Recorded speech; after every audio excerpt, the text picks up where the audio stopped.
పరిశుద్ధుడైన మా ప్రభా, మీకు స్తోత్రాలు వందనాలు చెల్లించుకుంటున్నాము.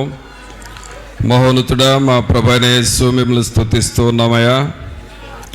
మీ కృపలో మమ్మలను బలపరచమని ప్రార్థన చేస్తూ ఉన్నాము. మీరు మాకు ఇచ్చిన ఈ సమయాన్ని బట్టి మీకే స్తోత్రాలు వందనాలు చెల్లిస్తూ ఉన్నాము. కృపామయుడా, దయా సత్య సంపూర్ణుడా, మీకే స్తోత్రాలు వందనాలు చెల్లిస్తూ ఉన్నాము. మీరు ఈ ఆరాధనకు అధ్యక్షత వహించండి. తండ్రిని ఘనపరచుటకును, రక్షకుడైన యేసుక్రీస్తును మహిమపరచుటకును, మేము నాయన పరిశుద్ధాత్మనితో సహవాసము చేయుటకును కృపను దయచేయండి ప్రభా. మా అంతరంగములను మీరు కనికరించండి, మా అంతరంగములను మీరు బలపరచండి. మీ ఆత్మశక్తిని, ఆత్మ పట్టుదలను మాకు మీరు దయచేయండి. తండ్రి అయిన దేవా, మీ సన్నిధిలోనికి వచ్చి మిమ్మల్ని వేడుకొంచున్నాము. మీరు మాకు అధ్యక్షత వహించండి. ఏ రీతిగా మిమ్మల్ని స్తుతించి ఘనపరచవలనో సమస్త విషయాల్లో మీరే మీ కృపను మాకును మీరు సమృద్ధిగా మీరు దయచేయండి. అడ్డుబండయు అడ్డు గోడలను కూలద్రోయమని ప్రార్థన చేస్తూ ఉన్నాము. మిమ్మల్ని ఘనపరచుటకు మాలో ఉన్న అభ్యంతరములన్నిటినీ మీరు తొలగించండి. పరిశుద్ధాత్ముడా, మీరు మా మధ్య కదలండి. మీ కొరకు మేము మార్గమును సరళము చేయువారముగా చేయండి నాయన. మీరు మా మధ్య సంచరించున్నట్లుగా మా పరిసరాలను మమ్ములను పరిశుద్ధపరచమని ప్రార్థన చేస్తూ ఉన్నాం. రాజులైన యాజక సమూహముగా మమ్మల్ని ఇక్కడ చేర్చి మహిమ ఘనత ప్రభావాలు మీరే ఆరోపించుకొనమని నజరేయుడైన యేసు నామమున అడిగి వేడుకొనుచున్నాము తండ్రి, ఆమేన్. పాటలు పాడుకుందామండి.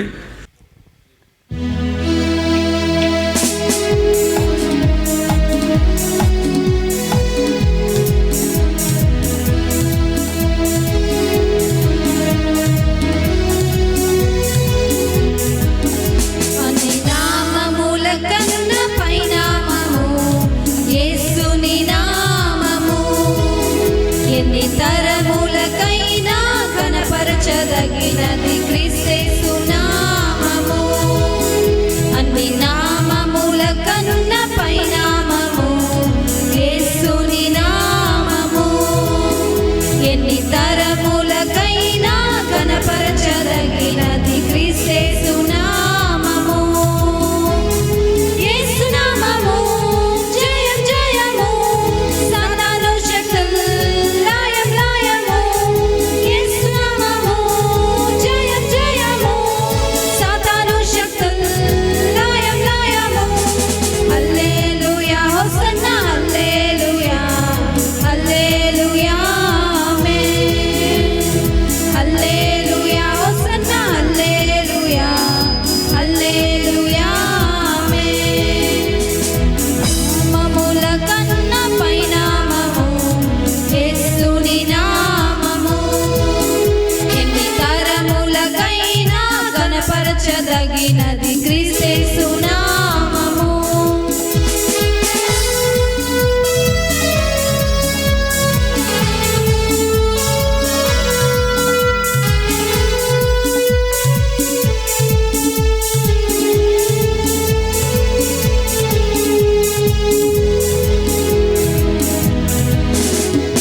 పాపముల నుండి విడిపించును యేసుని నామము. పాపముల నుండి విడిపించును యేసుని నామము. నిత్య నరకాగ్నిలో నుండి రక్షించును క్రీస్తేసుని నామము. నిత్య నరకాగ్నిలో నుండి రక్షించును క్రీస్తేసుని నామము. యేసు నామము జయం జయము, సాతాను శక్తులు లయం లయము. యేసు నామము జయం జయము, సాతాను శక్తులు లయం లయము. హల్లెలూయా హోసన్నా,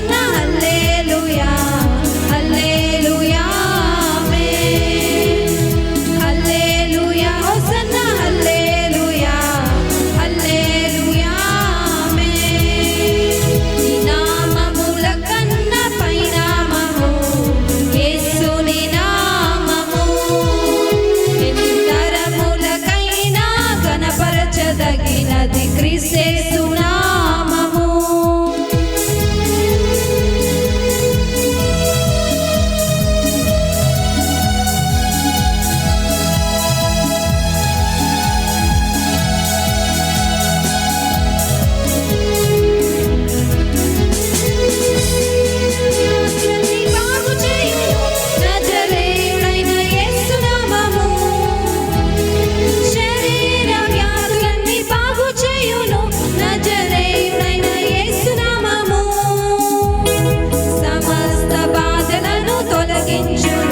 అభిషక్తుడైన యేసు నామము సమస్త బాధలను తొలగించును. అభిషక్తుడైన యేసు నామము. యేసు నామము జయం జయము, సాతాను శక్తులు లయం లయము.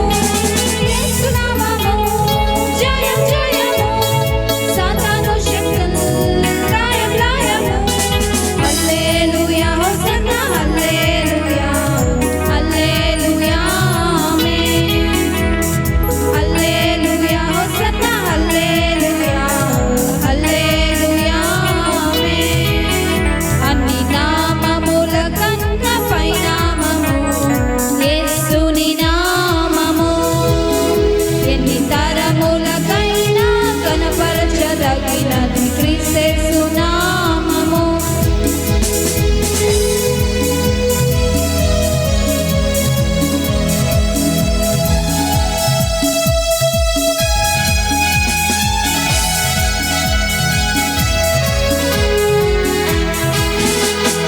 సాతానుపై అధికారమిచ్చును కలిగిన యేసు నామము. సాతానుపై అధికారమిచ్చును శక్తి కలిగిన యేసు నామము. శత్రు సమూహముపైన జయమిచ్చును జయశీలుడైన యేసు నామము. శత్రు సమూహముపైన జయమిచ్చును జయశీలుడైన యేసు నామము. యేసు నామము జయం జయము, సాతాను శక్తులు లయం లయము. యేసు నామము జయం జయము, సాతాను శక్తులు లయం లయము. హల్లెలూయా హోసన్నా హల్లెలూయా హల్లెలూయా ఆమేన్. హల్లెలూయా హోసన్నా హల్లెలూయా హల్లెలూయా ఆమేన్. అన్ని నామముల కన్నా పైనామము యేసుని నామము. ఎన్ని తరములకైనా కనపరచదగినది క్రీస్తు నామము. అన్ని నామముల కన్నా పైనామము యేసుని నామము. ఎన్ని తరములకైనా కనపరచదగినది క్రీస్తు నామము. యేసు నామము జయం జయము, సాతాను శక్తులు లయం లయము. యేసు నామము జయం జయము, సాతాను శక్తులు లయం లయము. హల్లెలూయా హోసన్నా హల్లెలూయా హల్లెలూయా ఆమేన్. హల్లెలూయా హోసన్నా హల్లెలూయా హల్లెలూయా ఆమేన్. అన్ని నామముల కన్నా పైనామము యేసుని నామము. ఎన్ని తరములకైనా కనపరచదగినది క్రీస్తు నామము.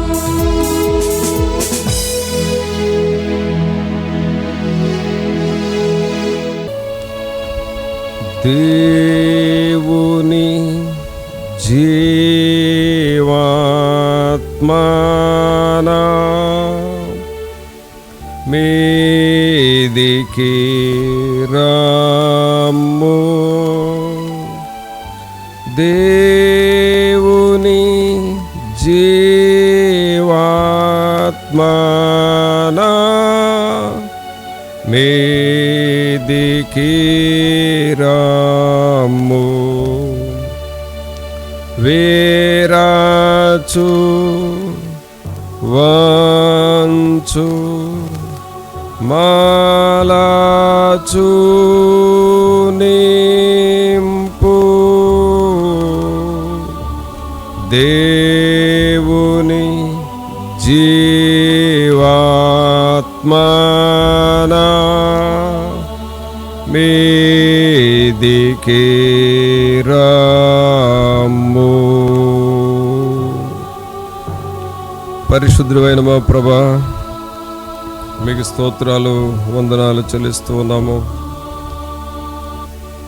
మహోన్నతుడా, మహాగణుడా, మా ప్రభు అయిన యేసు, మిమ్మల్ని స్తుతిస్తూ ఉన్నాము. మమ్మల్ని ప్రేమించి ఇప్పటి వరకు మీ సన్నిధిలో ఈ రీతిగా స్తుతించుటకును, పాటలతో మిమ్మల్ని గణపరచుటకు చేసిన ప్రతి మేలు సహాయమును బట్టి మీకు వందనాలు చెల్లిస్తూ ఉన్నాము. అలాగే మీ వాక్యము దగ్గరకు వస్తూ ఉన్నాం ప్రభా.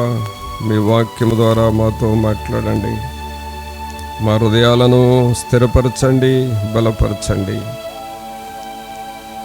పరిశుద్ధాత్ముడా, మీ దూతల సహాయమును మాకు మీరు దయచేయండి ప్రభా. మీ సన్నిధి మాతో ఉంచి మా మనస్సు, మా ఆలోచనలను మీ వాక్యం వైపుకు త్రిప్పుకొనండి. మా అంతరంగములో వాక్యము ప్రభావము పనిచేయాలి ప్రభా. వాక్యము యొక్క ప్రభావము పనిచేయాలి. సహాయం చేయండి.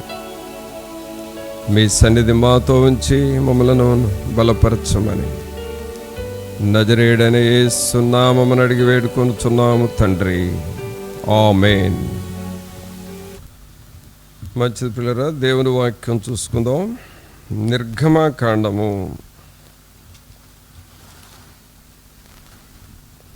25వ అధ్యాయము.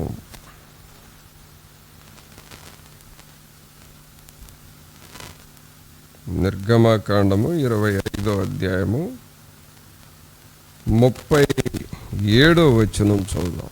37. నీవు దానికి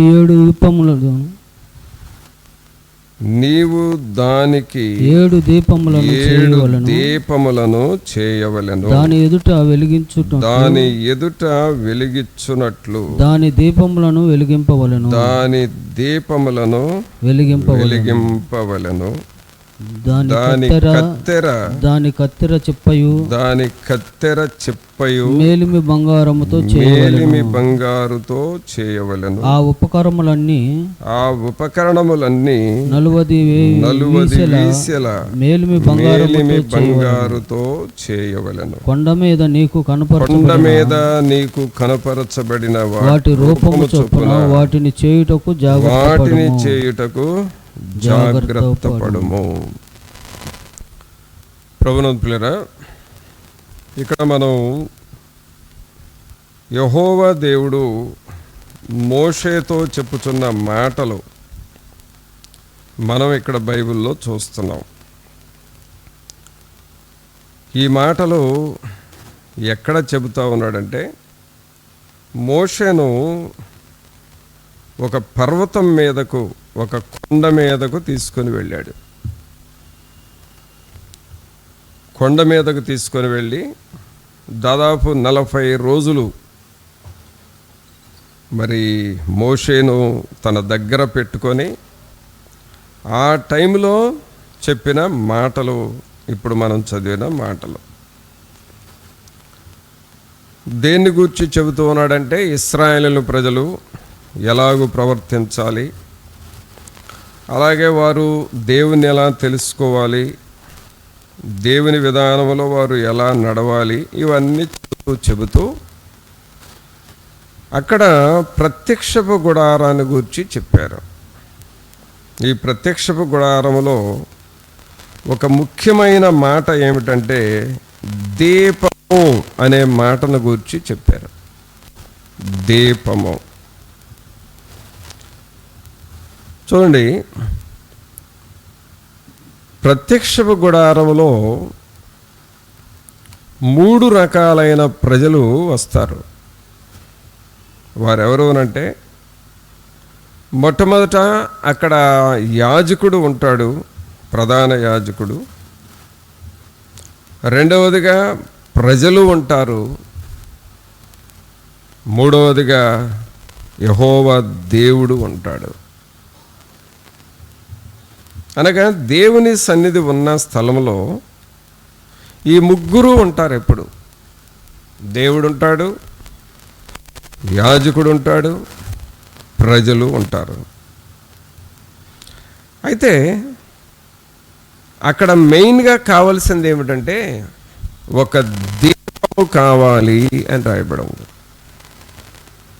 దీపము, ల్యాంప్. ఈ దీపము దేనికోసం అంటే వెలుగునివ్వాలి, లైటింగ్ కోసం. అందుకని అక్కడ 37వ వచనంలో మనం చదివిన మాట ఏమిటంటే, నీవు దానికి 7 దీపములను చేయవలెను, దాని ఎదుట వెలిగించున్నట్లు దాని దీపములను వెలిగింపవలెను. అంటే అక్కడ నువ్వు దీపము చేయాలి, ఆ దీపము కూడా వెలుగుతూ ఉండాలి. గమనించండి, ప్రత్యక్షపు గుడారములో దీపం ఉండాలి అని చెప్పాడు. అలాగే ప్రతి ఇంటిలో కూడా వస్తువులు ఎన్ని ఉన్నా దీపము చాలా అవసరం. అది చిన్నిల్లు కావచ్చు, పెద్దిల్లు కావచ్చు, లేక అనేకమైన గదులున్న ఇల్లు అయినా కావచ్చు. కానీ ఎన్ని వస్తువులున్నా లైట్ అనేది కావాలి. ఈ దీపం లేకపోతే మన వస్తువులు మనకే కనబడవు. అందుకని ఇక్కడ ప్రాముఖ్యముగా దీపమును ఉంచండి అని చెప్పాడు. తర్వాత ఈ దీపము కూడా ఏదో ఆర్డినరీది కాదు, బంగారంతో చేయాలన్నాడు. జనరల్గా బంగారంతో దీపాలు చేయటం అనేది మనకు లేదు.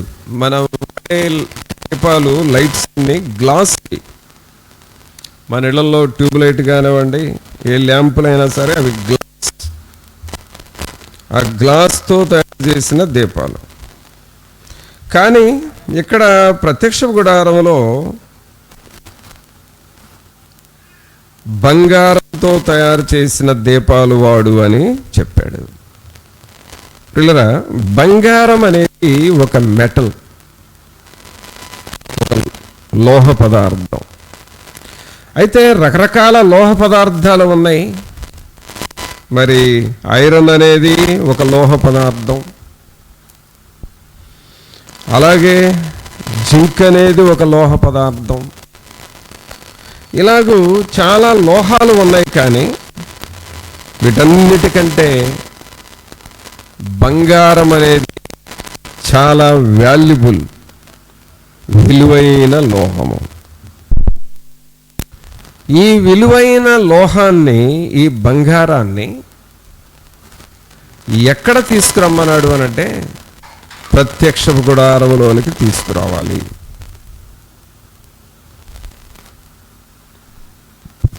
అనగా ప్రత్యక్ష గుడారములో విలువైన దేవుడు ఉన్నాడు. విలువైన దేవుడు, అన్ని రీతులుగా సహాయం చేసే దేవుడు ఉన్నాడు. ఈ విలువైన దేవుడు ఏమి కోరుకున్నాడంటే ప్రత్యక్ష గుడారం దగ్గర మేలిమి బంగారముతో తయారు చేసిన దీపమును నీవు తయారు చెయ్యి అని చెప్పాడు. అయితే ప్రియులరా, ఇది పాత నిబంధన కాలంలో. అయితే దీపము దాని గుర్తు ఏమిటంటే లైటింగ్, వెలుగునిస్తుంది. తర్వాత ఈ దీపము ఎవరికి గుర్తుగా ఉంది అనంటే దేవునికి గుర్తుగా ఉన్నది. దీపము దేవునికి గుర్తుగా ఉన్నది. దేవుడు ఎలాంటి వాడంటే ఆయన తేజోమయుడు, ఆయన వెలుగునిచ్చువాడు. అందుకనే నేను లోకమునకు వెలుగై ఉన్నాను అని చెప్పాడు. కావున ప్రత్యక్ష గుడారంలో దీపం ఉండాలి. ఆ దీపము శ్రేష్టమైన లోహం అనగా బంగారముతో చేయాలి. ఈ బంగారము దేనికి గుర్తుగా ఉందంటే శ్రేష్టతకు, అలాగే పరిశుద్ధతకు గుర్తుగా ఉన్నది. అలాగే ఈ దీపము వెలుగుకు గుర్తుగా ఉంటే ఆ వెలుగు ఎవరు అనంటే దేవుడై ఉన్నాడు. నేను లోకమునకు వెలుగై ఉన్నాను. అలాగే దావీదు గారు కూడా దేవునికి ప్రార్థన చేస్తూ ఏమంటాడంటే యెహోవా నాకు వెలుగాయను అని అంటాడు. యెహోవా నాకు వెలుగాయను. వెలుగు లేకపోతే మనం ఏ పని చేయలేం. ఇప్పుడు మనం పగలు మన పనులన్నీ జరుగుతున్నాయి అంటే ఈ సన్లైట్ ఉంది, అందువల్ల ఆ వెలుగులో మన పనులు చేసుకుంటున్నాం. అలాగే రాత్రులు కూడా మన పనులు మనం చేసుకుంటున్నామంటే మరి ఈ ఎలక్ట్రికల్ లైట్ ఉంది. సో పగలైనా లైట్ ఉంటుంది, నైట్ అయినా లైట్ ఉంటుంది. ఆ లైట్లోనే మన పనులన్నీ చేసుకుంటున్నాం. ఇది ఫిజికల్ లైఫ్, ఇది శరీర సంబంధమైన జీవితంలో ఆ వెలుగును ఉపయోగించుకుంటున్నాం. అయితే మనకు ఆత్మీయ జీవితం ఉంది, స్పిరిచువల్ లైఫ్ ఉంది. ఈ ఆత్మీయ జీవితంలో వెలుగు మనకు కావాలి. అందుకనే దావీదు గారు అంటున్నాడు, నీవే నాకు వెలుగై ఉన్నావు. దేవుని యొక్క వెలుగై ఉన్నది. అలాగే దేవుడు మనకు వెలుగే కాకుండా మనలను కూడా వెలుగుగా చేసే దేవుడు. మన జీవితాలని వెలుగుగా ప్రకాశించేలాగా అవి మరి ఒక లైట్ హౌస్గా మన జీవితాలను చేసే దేవుడు మన దేవుడు. అందుకనే ఒక మనిషిని కూడా ఒక దీపానికి పోలుస్తాడు, ఒక లైట్కి పోలుస్తాడు. దేవుని వాక్యంలో చూస్తే 2 సమూయేలు గ్రంథము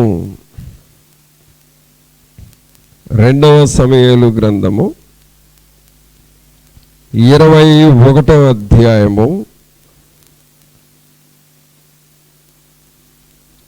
2 సమూయేలు గ్రంథము 21వ అధ్యాయము 17వ వచనంలో చూస్తే 3వ లైన్లో చదువుదాం. దావీదు జనులు దీని చూచి ఇశ్రాయేలీలకు దీపమగు నీవు ఆరిపోకుండునట్లు నీవు ఇక మీదట మాతో కూడా యుద్ధమునకు రావద్దని అతని చేత ప్రమాణము చేయించిరి. ఇక్కడ మనం చూస్తే దావీదును ఇశ్రాయేలీలు దేనికి పోలుస్తున్నారు అనంటే ఇశ్రాయేలీలకు దీపమగు నీవు ఆరిపోకుండునట్లు నీవు ఇక మీదట మాతో కూడా యుద్ధమునకు రావద్దని అతని చేత ప్రమాణము చేయించిరి. ఇక్కడ గమనించండి, ఇశ్రాయేలీలనే ప్రజలకు ఒక లైట్ లాంటి వాడు, ఒక దీపము లాంటి వాడు ఎవరంటే దావీదు.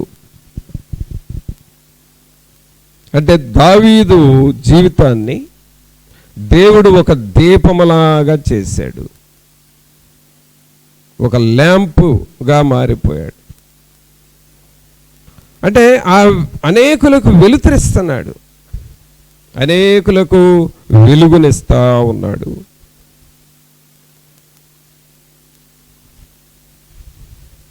అంటే దావీదు జీవితము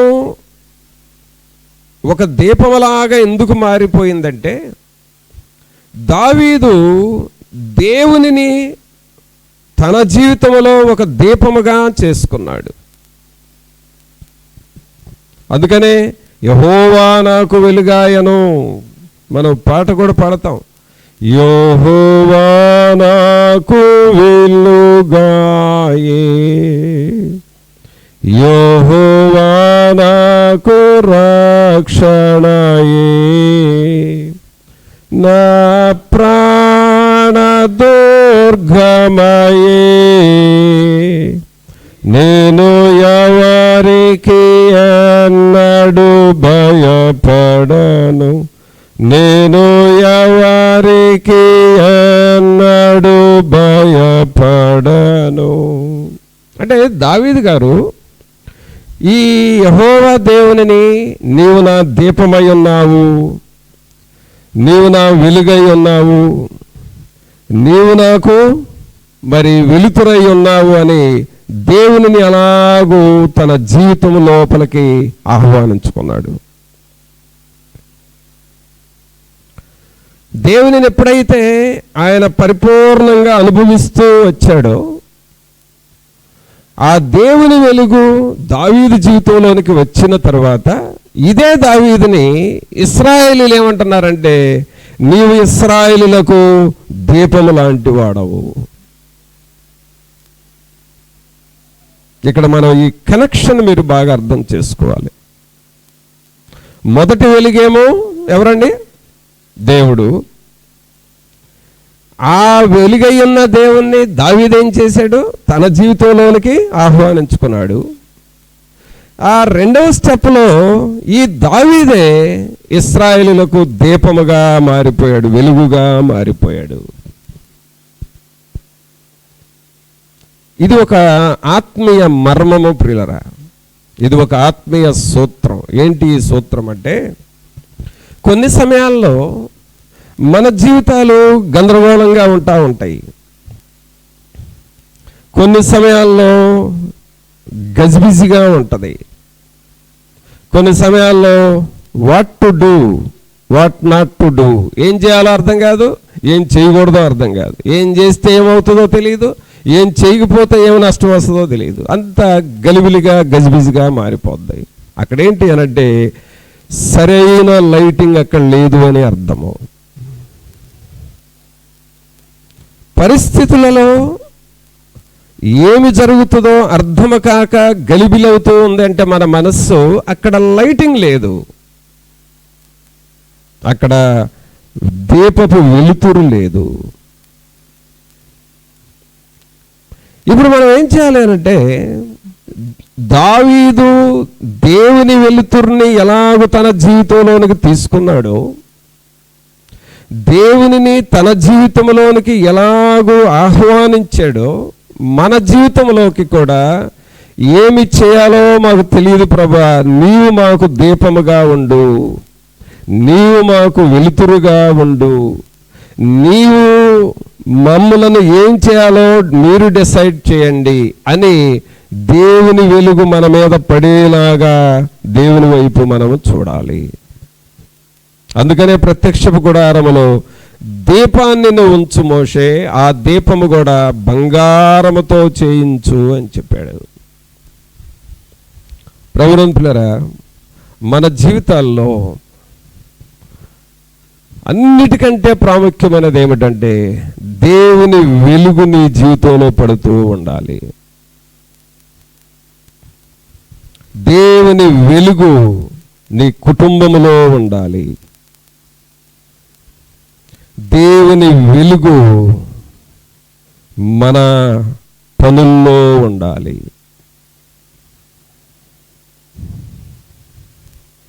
ఒక సమయంలో ఒక దైవజనుడు ఒక గృహాన్ని దర్శించడానికి వెళ్ళాడు. వారికి ప్రార్థన చేద్దాము కదా అని వెళితే ఆ ఇంట్లో వాళ్ళందరూ చాలా బాధగా ఉన్నారు. అంటే ప్రార్థన చేద్దామని వెళితే ఆ ఇంట్లో వాళ్ళల్లో ఎవరో నోబడీ ఈజ్ హ్యాపీ, ఎవరు సంతోషంగా లేరు. అసలు అంత బాధగా, ఏదో కొంచెం నలతగా కనిపిస్తున్నారు.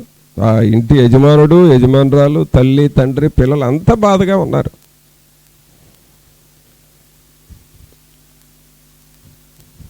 సరే ఈ సేవకుడు అక్కడికి వెళ్ళాడు. వెళ్ళి ఎలా ఉన్నారండి అని అంటే, బాగానే ఉన్నాం బ్రదర్ అన్నారు. ఆయన భార్యని ఏమ్మా ఎలా ఉన్నారంటే, బాగున్నావు అయ్య గారు అని అంది.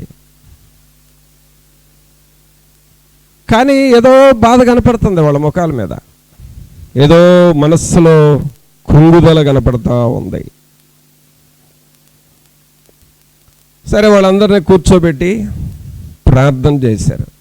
ఏంటి పరిస్థితి అంటే, వాళ్ళు కూర్చోబెట్టి ప్రార్థన చేయడానికి అడుగుతూ ఉంటే అప్పుడు చెప్పారు ఏంటంటే, అయ్యా ఎందుకో కానీ మాకు అంతా బాగానే ఉంది, అంటే భార్యాభర్తల మధ్య సమాధానం లేక, అంటే వాళ్ళిద్దరి మధ్య ఏమైనా డిస్ప్యూట్స్ ఉన్నాయంటే అదేం కాదు, వాళ్ళిద్దరూ సంతోషంగానే ఉన్నారు, సమాధానంగా ఉన్నారు, తల్లిదండ్రుల పిల్లలు సమాధానంగా ఉన్నారు. కానీ ఏదో తెలియని కొరత, ఏదో తెలియని ఒక అగాధం ఉంది ఆ ఇంట్లో. అదేంటో వాళ్ళకి అర్థం కాలేదు. సరే పోనీ భర్త భార్యకి ఏమైనా డిస్ప్యూట్స్ వస్తే అప్పుడు ఫ్యామిలీ డిస్టర్బ్ అవుతుంది, అది కూడా కాదు. అందుకని వాళ్ళు ఏమన్నారంటే, ఏం జరుగుతుందో మాకు తెలియదండి, ఎందుకో సంతోషం ఉండదు మాకు, ఎందుకో బలహీనం అయిపోతున్నాము.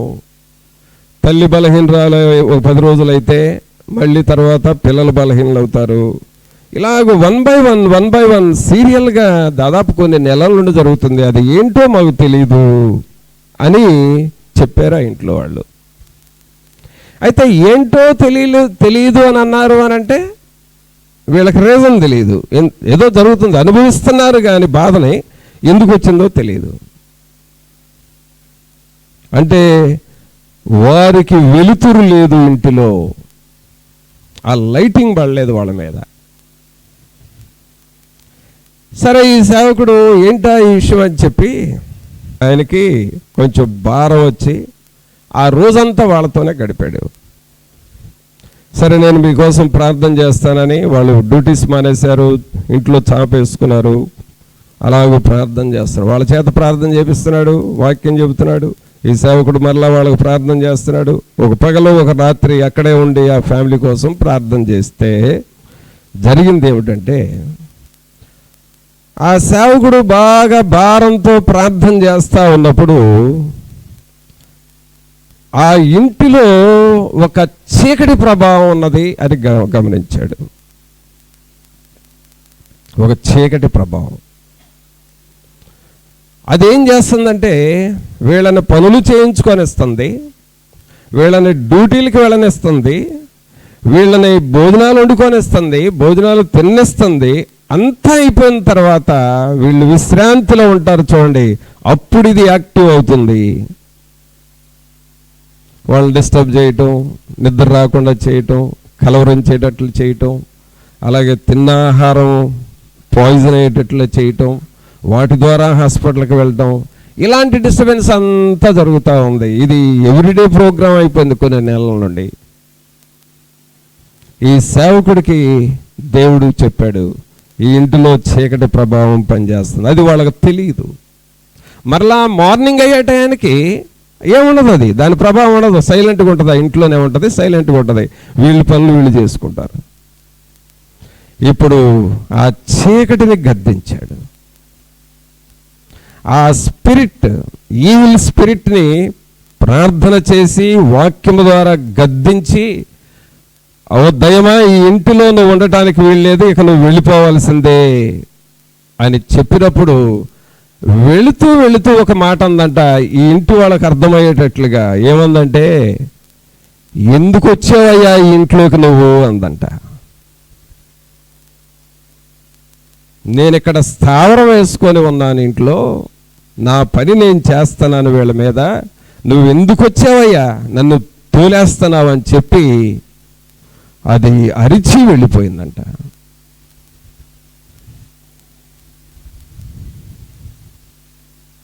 అది వెళ్ళిపోవటం ఈ ఇంట్లో వాళ్ళు డైరెక్ట్గా చూశారు. అంటే ఒక చిన్న వ్యక్తి రూపంలో అది బయటపడి వెళ్ళిపోయింది. ఆ తరువాత ఆ ఇల్లు అంతా ప్రశాంతంగా ఉన్నారు. ఇక శోధన పోయింది, రోగాలు పోయినాయి, బాధలు పోయినాయి, అంత దేవుని సంతోషం వచ్చేసింది. ఆ ఇంటిలోనికి దేవుని వెలుగు వచ్చింది.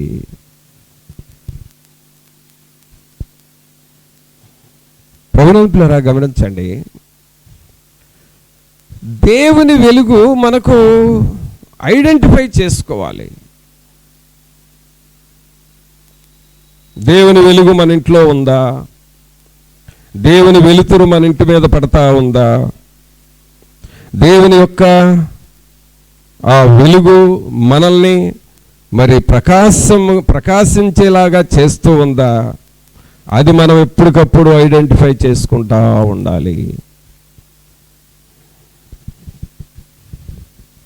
ఇది ఎవరికి గ్రహింపు వచ్చిందంటే ఆ దైవజనుడికే గ్రహింపు వచ్చింది. ఆ ఇంట్లో వాళ్ళకి అది అర్థం కాలేదు.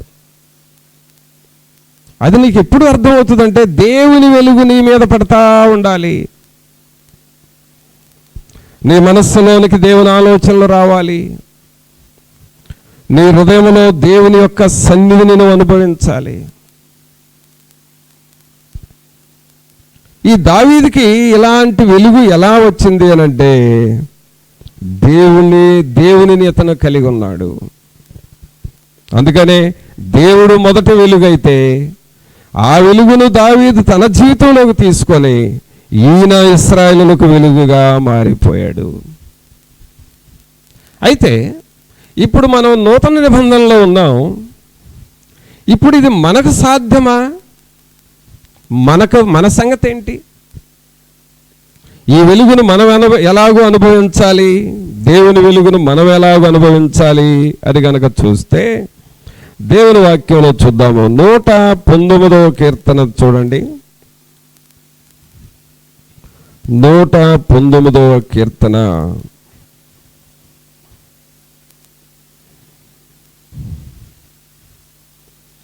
105వ వచనం.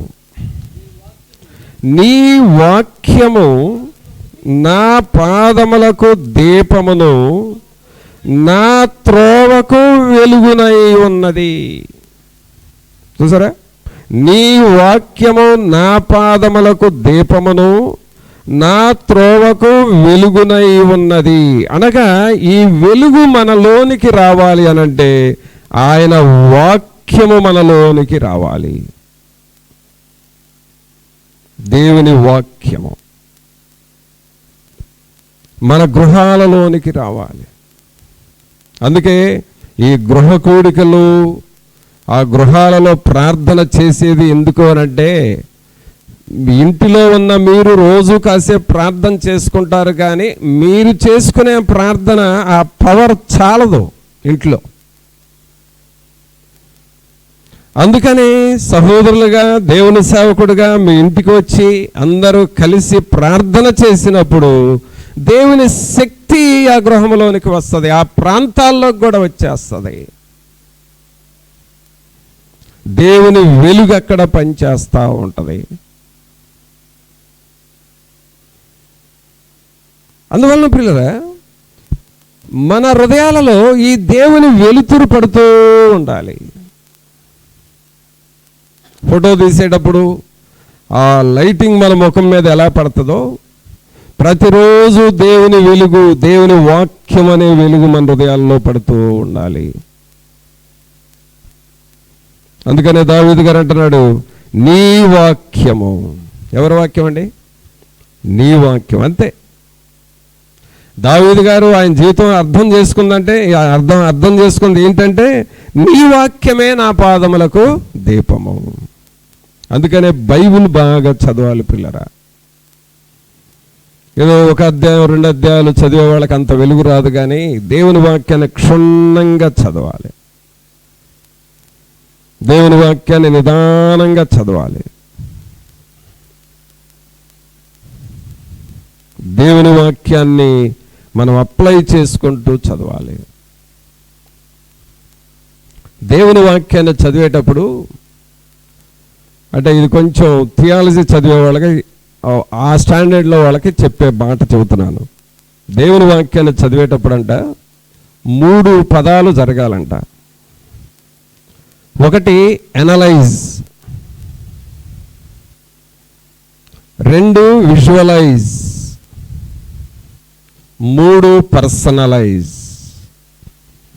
Analyse, visualise, personalise.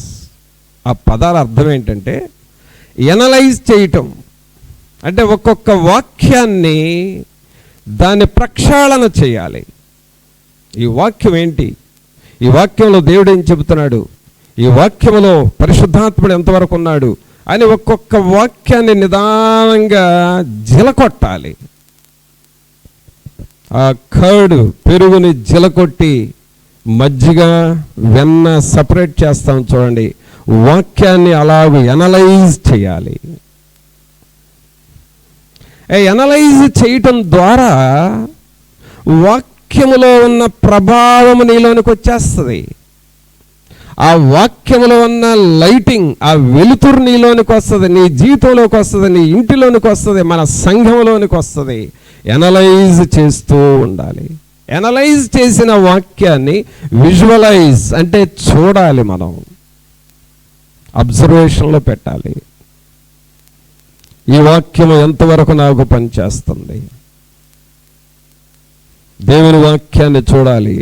దావీదు గారికి దేవుని వాక్యం ఎలా ఉపయోగపడింది, పౌలు గారు దేవుని వాక్యాన్ని ఎలా నేర్చుకున్నాడు, సమూయేలు దేవుని వాక్యాన్ని ఎలాగ నేర్చుకున్నాడు, ఈ భక్తులైన వారు వాక్యాన్ని ఎలాగ నేర్చుకున్నారు. విజువలైజ్, మనం కళ్ళతో చూడాలి వాక్యాన్ని. ఆ తర్వాత మూడో స్టెప్ ఏంటంటే పర్సనలైజ్, అంటే మనం పర్సనల్ అప్లికేషన్ కింద వాక్యాన్ని తీసుకోవాలి. కొంతమంది వాక్యాన్ని ఈ వాక్యం నాకు కాదులే వేరే వాళ్ళకి అనుకుంటారు. ఈ వాక్యము ఫలానా వాళ్ళకి అనుకుంటారు. లేదు లేదు, ఇది పర్సనలైజ్ వర్డ్ ఆఫ్ గాడ్. నీ వ్యక్తిగతంగా వాక్యాన్ని తీసుకోవాలి. వాక్యాన్ని ఈ 3 స్టెప్స్లో గనక చదవగలిగితే దేవుని వెలుగు, దేవుని వెలుతురు నీ జీవితంలోకి వచ్చేస్తుంది. మనం ఎలా చదువుతామంటే ఒక 2 అధ్యాయాలు, ఒక అదేదో సిలబస్ లాగా, అదో పోర్షన్ లాగా తీసుకొని 2 అధ్యాయాలు చదివి ప్రక్కన పడేస్తాం. అలా చదవటం వలన దేవుని వెలుగు నీ జీవితంలోకి రాదు. ఇప్పుడు నేను చెప్పిన 3 స్టెప్స్లో అంటే ఇట్ టేక్స్ టైం, కొంచెం టైం తీసుకుంటుంది. అయినా సరే అలా చదివితేనే దేవుని వెలుగు నీలోనికి వస్తుంది. ఎనలైజ్ చేయాలి, విజువలైజ్ చేయాలి, పర్సనలైజ్ చేయాలి. దావీదు గారు అలాగూ దేవుని వాక్యాన్ని చదివాడు, అందువలన దేవుని వెలుగు ఆయనలోనికి వచ్చింది. అంతేకాదు ప్రియారా, మరొక విషయం ఏంటంటే వాక్యాన్ని అలాగూ చదివితే నీ లోపల కానరాని చీకటి శక్తుల పోరాటాలు ఉంటాయండి. నీకు తెలియకుండా జరుగుతాయి ఇవి కానరాని చీకటి శక్తులు. అది మన పూర్వీకుల్లో నుండి వచ్చి మనలో నిలవ ఉంటుంది, తర్వాత మన తల్లిదండ్రుల్లో నుండి వచ్చి నిలవ ఉంటుంది. అలాగే మనలో మనం చేసుకునే పనుల ద్వారా కొంత చీకటి ప్రభావం ఉంటుంది. దీనినే దాస్యపు ఆత్మ అంటారు, దీనినే వంశపారంపర్యమైన ఆత్మ అంటారు. ఇప్పుడు ఈ షుగరు, ఈ రోగాలు పెద్దోళ్ళ దగ్గర నుండి వచ్చినాయి అని అంటున్నారే, అలాగే ఈ పాపం అనేది అలాగ మన లోపలికి వస్తుంది. ఇప్పుడు అది కూడా నీలో నుండి బయటికి పోవాలి అని అంటే వాక్యం అనే వెలుతురు నీలో పడతా ఉండాలి.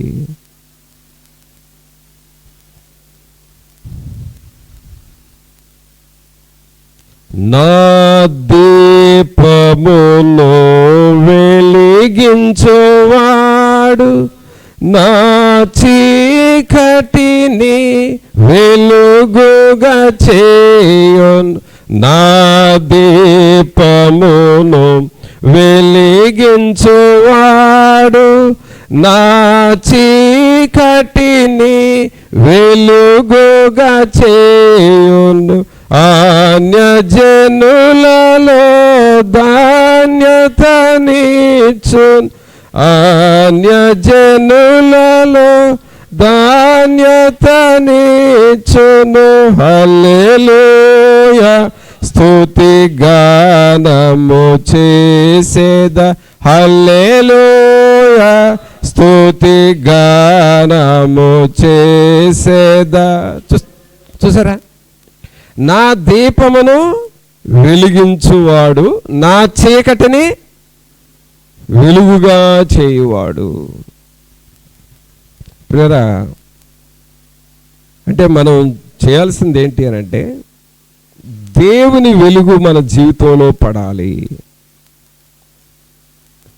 ప్రత్యక్ష గుడారం దగ్గర మోషేకి చెప్పింది ఏంటంటే, మోషే నీవు దీపాన్ని పెట్టాలి అక్కడ.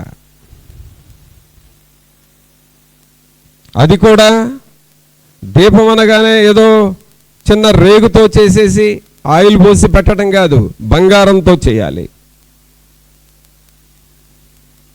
ఆ దీపపు వెలుతురు చూడటానికి ప్రత్యక్ష గుడారం దగ్గర ప్రజలు వస్తూ ఉంటారు. వాళ్ళు ఆ వెలుతురును చూసుకొని వారి జీవితాలను మార్చుకుంటూ ఉండాలి. ఈ దీపము నీ లైఫ్ను చూపిస్తూ ఉంటుంది.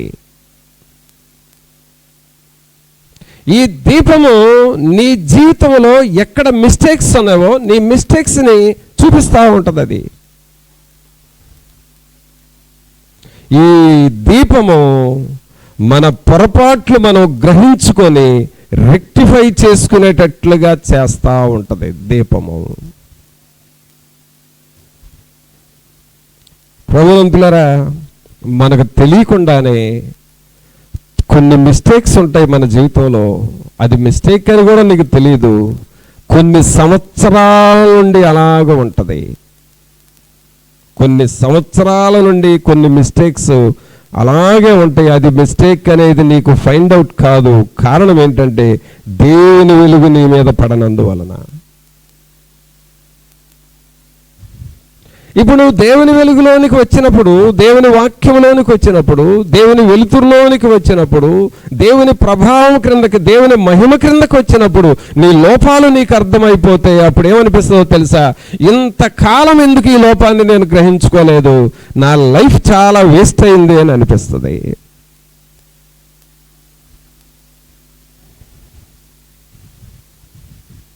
అందుకనే దావీదు గారు దీనిని గ్రహించుకున్నాడు. ఇంకా మనం ఒక మాట చూద్దాం. సామెతల గ్రంథంలో, సామెతలు 20వ అధ్యాయం చూడండి.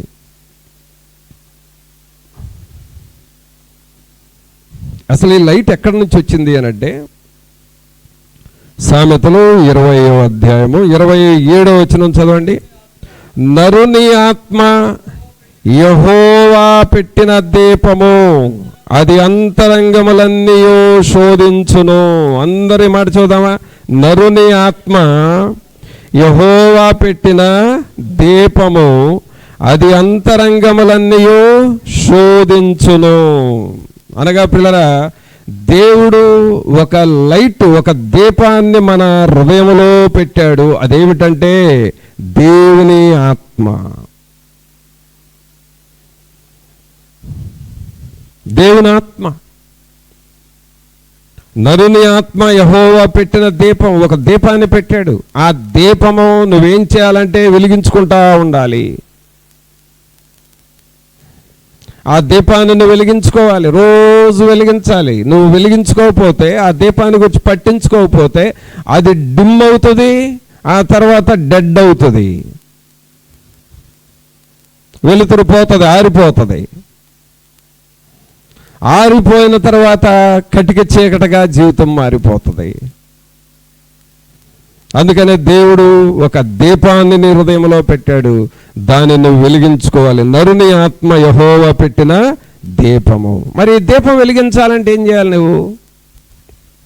దీపం వెలిగించడం అంటే ఏమిటంటే, ఏదో స్టవ్ దగ్గర లైటర్ తీసుకొని వెలిగించినట్లు కాదు. కానీ ఈ దేవుని ఆత్మను మనం వెలిగించుకోవాలంటే తెల్లవారుజామున లేచి నువ్వు మోకాళ్ళ మీద ప్రార్థన చేయాలి, అప్పుడు వెలుగుతూ ఉంటుంది. అలాగే తెల్లవారుజామున లేచి బైబిల్ని చదవాలి, అప్పుడు దీపం వెలుగుతూ ఉంటుంది. తెల్లవారుజామున లేచి పాటల పుస్తకం తీసుకొని 1, 2, 3 నీకు ఇష్టం వచ్చిన పాటలు, నీకు ఇష్టం వచ్చినన్ని పాటలు పాడుకోవాలి, ఆ దీపం వెలుగుతూ ఉంటుంది. అలాగే ఇలాగ దేవుని సన్నిధిలోనికి వచ్చి దేవుని వాక్యం వినాలి. అప్పుడు దీపం వెలిగించబడతా ఉంటుంది. అలాగే నీకు ఎక్కడ మిస్టేక్స్ జరుగుతూ ఉండి నీకు తెలియకపోతే వాటిని షేర్ చేయాలి, ప్రార్థన చేసేవారికి చెప్పుకొని ఎక్కువగా ప్రార్థన చేయించుకోవాలి. అప్పుడు నీ లైట్ వెలుగుతూ ఉంటుంది. కొన్ని పనులు ఆలస్యమవుతూ ఉంటాయి, కొన్ని పనులు గందరగోళంగా ఉంటాయి, ఏం చేయాలో అర్థం కాని పరిస్థితుల్లో అప్పుడు ప్రభు దగ్గర కనిపెట్టాలి, అక్కడ ప్రార్థనా పరుల సపోర్ట్ తీసుకోవాలి. అప్పుడు నీ పని సజావుగా జరుగుతూ ఉంటుంది. ఆ లైట్ నీ మీద పడతా ఉండాలి.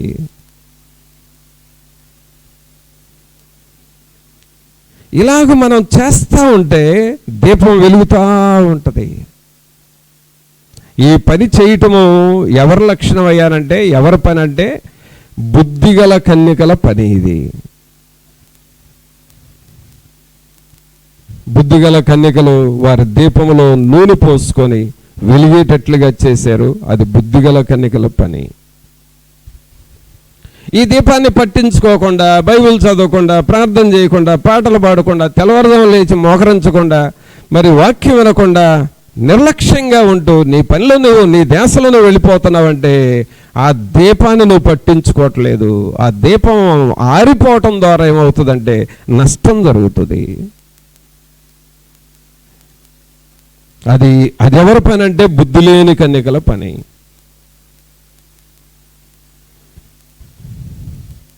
అయితే మన దేవుడు ఎలాంటి వాడంటే ఆయన వెలుగుమయుడు, ఆయన తేజోమయుడు, ఆయన నిన్ను వెలిగించువాడు. నిన్ను, నీ జీవితాన్ని, నీ పిల్లలను, నీ కుటుంబాన్ని, నీ సంఘాన్ని, నీ యొక్క పరిచర్యను వెలిగించేవాడే కానీ ఆరిపోనట్లుగా చేసేవాడు కాదు. మరి అది వెలగాలి అనంటే నీవు చేయాల్సిన పని ఏంటి?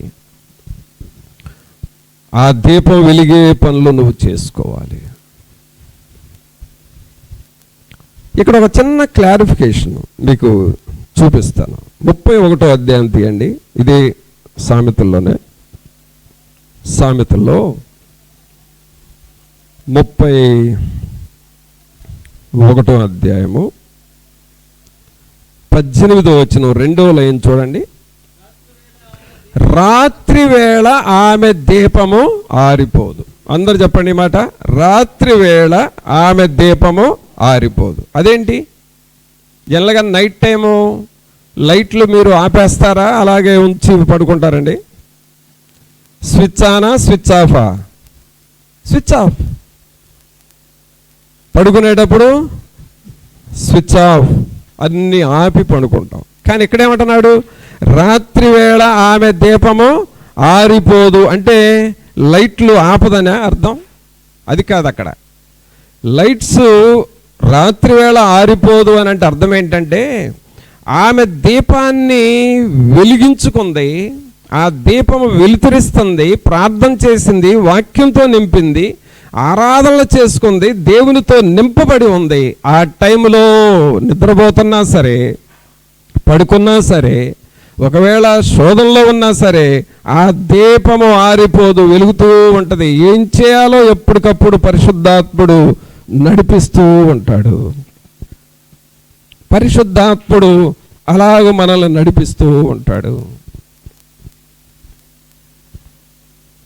అందుకనే మన దీపము ఆరిపోకుండా చూసుకోవాలి. అందుకని ఇక్కడ ఏమని చదువుతున్నాం? 27వ వచనంలో, నరుని ఆత్మ యెహోవా పెట్టిన దీపము. అయితే ప్రియరా, మనం అలాగూ సిద్ధపడుతున్నామా? మనం అలాగూ మన దీపాలని వెలిగించుకుంటున్నామా? అక్కడ మోషేతో ఏమన్నాడంటే, మోషే ప్రతిరోజు నీ దీపాన్ని వెలిగించాలి, ప్రతిరోజు నీ దీపాన్ని వెలిగించాలి. ఇంకా దీపానికి గుర్తుగా మరొక వాక్యాన్ని చూద్దాం. సామెతలు 6వ అధ్యాయం తీయండి.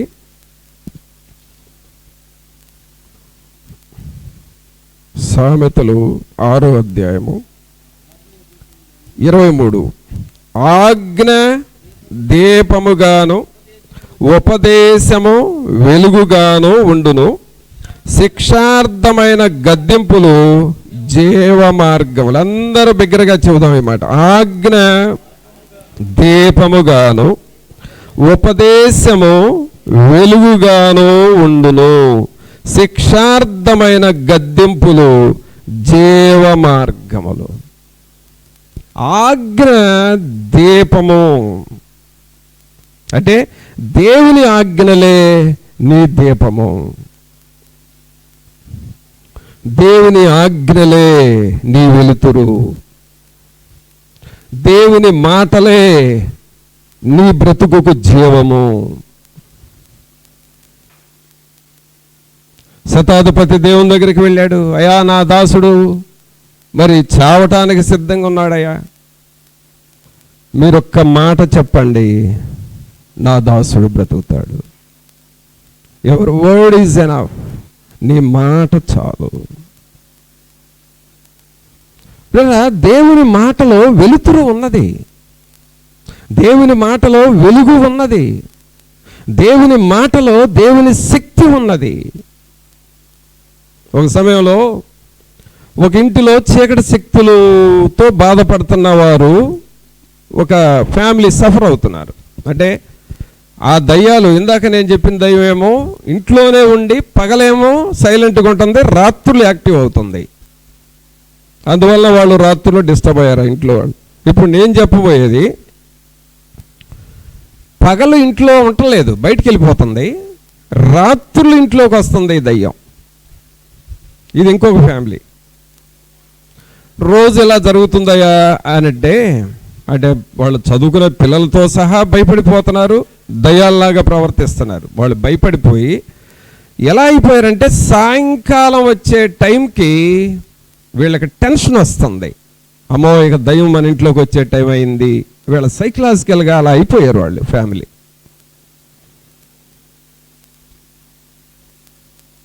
ఇంట్లో వాళ్ళందరూ భయపడిపోతున్నారు. సాయంకాలం 6 అయింది, ఇక వచ్చేస్తుంది, ఎటు వస్తుందో తెలియదు, వచ్చేస్తుంది, ఆ నైట్ అంతా వాళ్ళని హడావుడి చేస్తుంది, మరలా తెల్లారు వెళ్ళిపోద్ది. సాయంకాలం అవుతుంది అని భయపడిపోతున్నారు. సరే ఈ టెన్షన్తో ఎంతకాలం ఉంటామని వాళ్ళు కొబ్బరి నూనె తీసుకొని నా దగ్గరకు వచ్చారు. విషయం అంతా చెప్పారు. దాదాపు చాలా వారాల నుండి ఇలా బాధపడుతున్నాం బ్రదర్, ఇది పరిస్థితి అనంటే నేను ప్రార్థన చేశాను. వాళ్ళు చెప్పేదంతా నాకు అర్థమైంది. వెంటనే నేను ఏం చెప్పానంటే, మీరు వెంటనే నేను ప్రార్థన చేసిన ఆయిల్ని మొదట ఇంటి చుట్టూ జల్లండి. ఇంటి చుట్టూ ఆ ఆయిల్ని అలాగూ జల్లేసేయండి. జల్లిన తర్వాత మీరు బయట ఉండొద్దు, మీరు లోపలికి వెళ్ళండి. అంటే ఈవినింగ్ అయ్యేటప్పటికి బయట పనులన్నీ ముగించుకొని లోపలికి వెళ్ళిపోండి, మీరు ఇంట్లో ప్రశాంతంగా ఉండండి, ఇక అది రాదు అని చెప్పారు. జనరల్గా మీరు ఆలోచించండి పిల్లరా, అలా మట్టి మీద నీళ్లు వేస్తే ఎంతసేపు ఉంటుంది, తడి ఉంటుంది, ఆరిపోద్ది. అలాగే మట్టి మీద కొబ్బరి నూనె వేస్తే కొంచెం తడి ఉంటుంది, తర్వాత ఆరిపోతుంది. మన కళ్ళకు కనపడేది అదే. కానీ ఏం జరిగిందో తెలుసా, రాత్రుల్లో ఆ దయ్యం వచ్చింది, ఇంట్లోకి వెళ్ళడానికి వచ్చింది. అది ఇంటి చుట్టూ తిరిగిందంట, ఎక్కడికి పోవటానికి వీలుగాక, అంటే లోపలికి పోవటానికి వీలుగాక ఆ కిటికీ దగ్గర అందంట, ఏంది మీ ఇంటి చుట్టూ మంటలు మండుతున్నాయి అందంట. ఏం మండుతున్నాయి?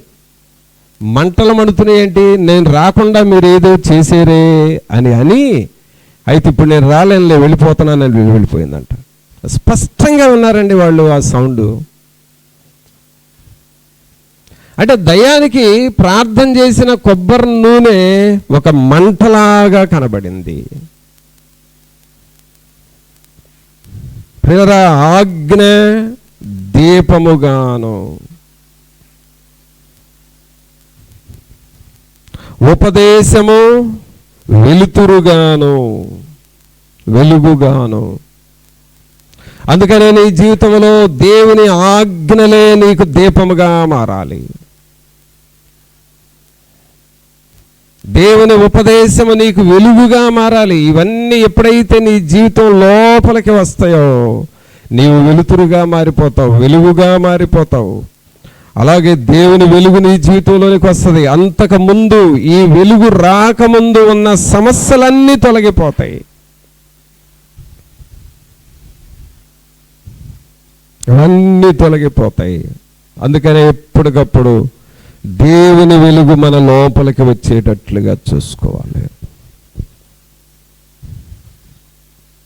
అందుకనే మోషేతో అంటున్నాడు, మోషే నీవు ఎప్పటికప్పుడు ఈ దీపాన్ని వెలిగిస్తూ ఉండాలయ్యా. ఒకసారి చూడండి, చివరిగా మాట చెప్పి ముగిస్తాను. నిర్గమకాండము 30వ అధ్యాయము.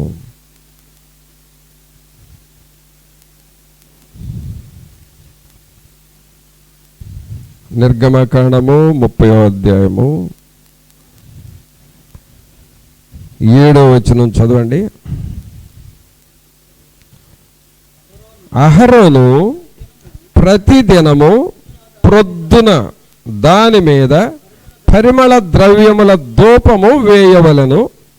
అతడు ప్రదీపములను చక్కపరచునప్పుడు దాని మీద ఆ ధూపము వేయవలెను.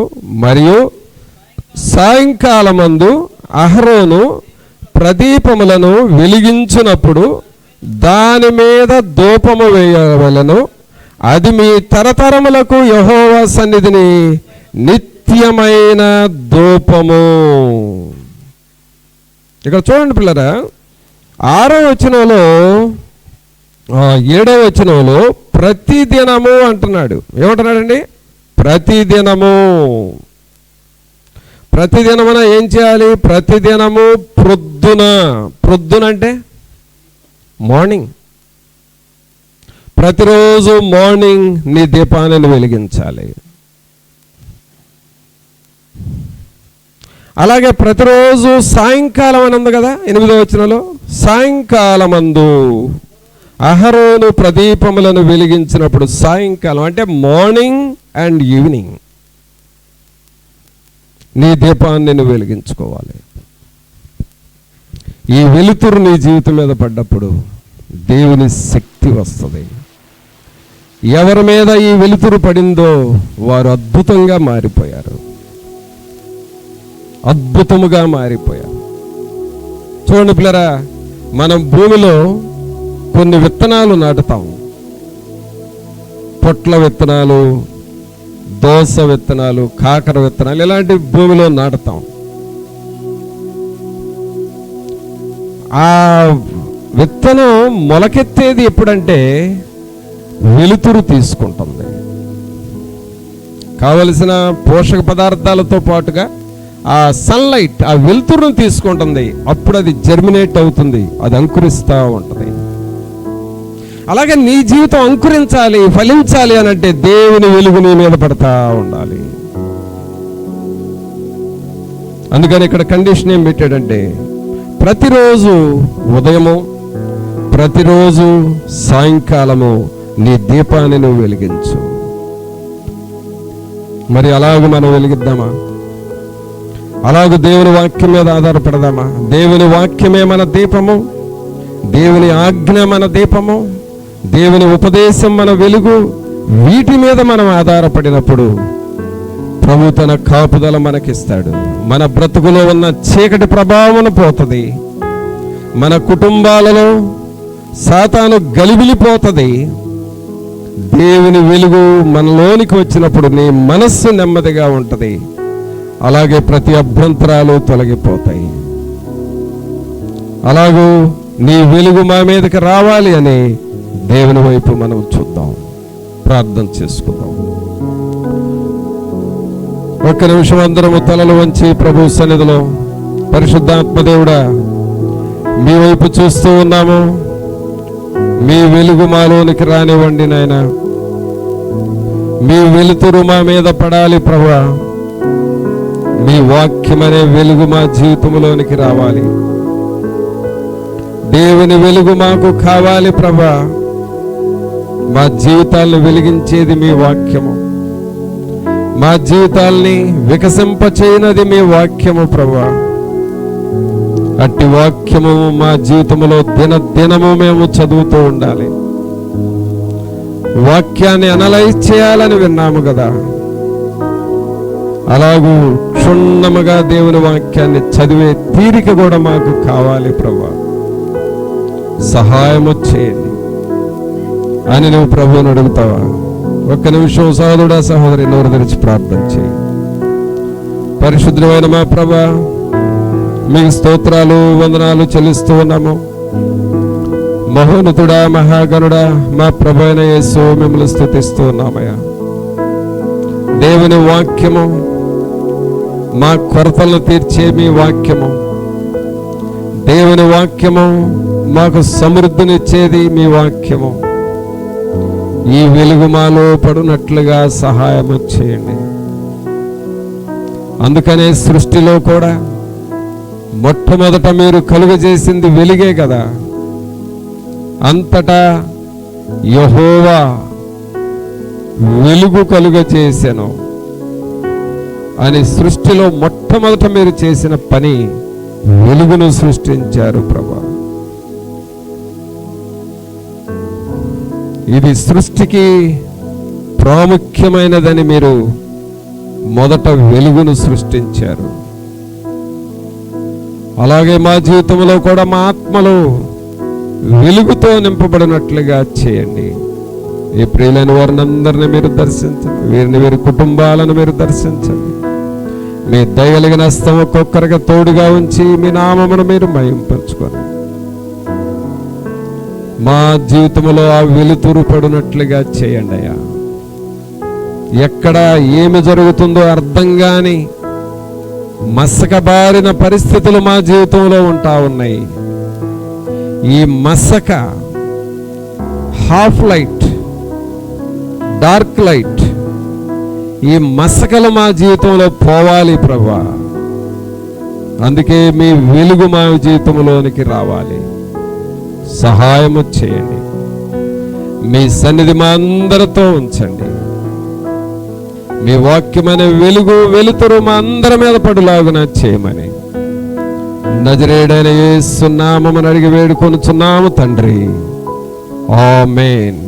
మన తండ్రి అయిన దేవుని ప్రేమ, కుమారుని కృప, పరిశుద్ధాత్మని యొక్క సన్నిధి ఇప్పుడు నెల్లప్పుడు మనందరికీ తోడుగా ఉండి ప్రతిదినము మన దీపములు వెలిగించుకొనుటకును, ఆ వెలుగులో మనము దేవుని ఆశీర్వాదములు పొందుటకును పరిశుద్ధాత్ముడు మనందరికి తోడుగా ఉండి సహాయము చేయునుగాక. ఆమేన్.